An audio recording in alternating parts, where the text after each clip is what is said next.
House full 5 हा cinema बघणार असाल तर मित्रांबरोबर गेलात तरी चालेल. फॅमिलीसोबत हा सिनेमा तुम्ही तुमच्या स्वतःच्या जबाबदारीवर बघू शकता.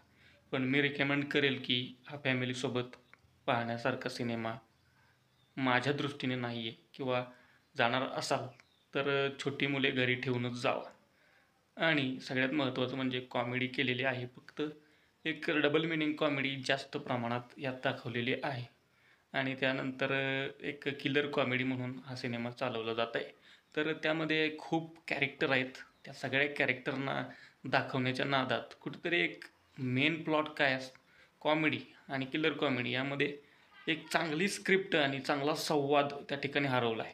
तर या सिनेमाच्या निर्मात्यानं चांगला प्रयत्न केला आहे की बाबा यांना सगळ्या पद्धतीनं सपोर्ट केला आहे. पैसे वगैरे बऱ्यापैकी मोठ्या प्रमाणात चांगलं दाखवलं आहे त्यात.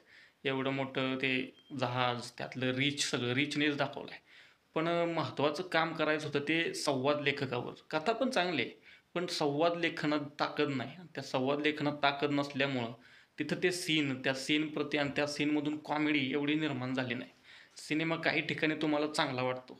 कुठल्या बाबतीत तर गाणी या सिनेमाची छान आहेत, चांगली आहेत. म्युझिक चांगलं आहे. याची प्रोडक्शन व्हॅल्यू चांगली आहे.